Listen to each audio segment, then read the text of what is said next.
Tignan niyo yung Sicilian hindi tinatamaan ng ultimate ni 1-1. Paano nga ba nangyari yun? Gusto mo ba na mas lalong maging solid ang Sicilian mo? Lalo na top 1. Ang hirong ito sa mga pinaka nagagamit ngayon sa rank game.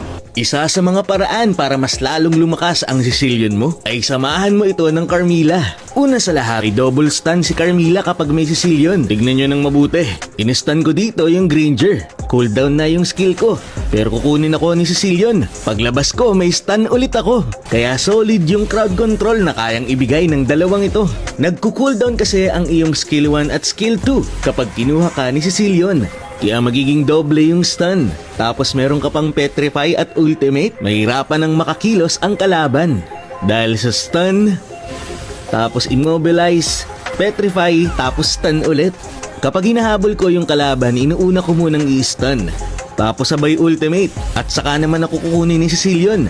Pagbaba ko, ipepetrify ko at i-stun ko ulit. Ang sakit ng damage nun guys. Pero kapag marami, pwede ka namang mag-ultimate muna. Tapos stun. Pagbaba mo, petrify, tapos stun ulit. Pangalawang reason, mas lalakas ang damage ni Sicilian dahil sa passive ni Carmilla na nagnanakaw ng magic and physical defense. Kaya lalambot ang kalaban.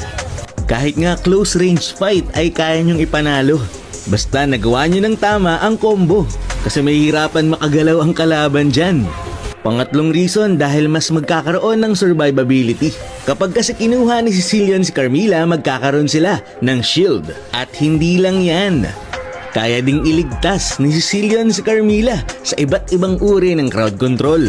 Kagaya ng kagat ni Franco. Kahit yung ultimate ni Barats, basta hindi pa nasusubo, kaya mo pang iligtas si Carmilla. Pero kapag nakain na siya ni Barats, kapag nasa loob na ng bibig, hindi mo na makukuha. Makakatakas din sa higit ni Kaja. Kahit yung ultimate ni Hayabusa, basta kailangan medyo malayo etong si Sicilian.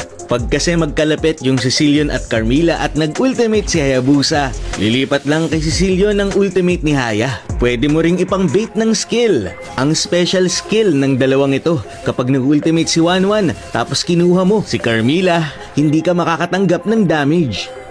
Kaya mo rin siyang iligtas sa mga damage, kagaya ng ultimate ni Harley. Pati na rin sa tali ni Sisi. Parang purify kasi ang skill na ito ni Sicilian at Carmilla.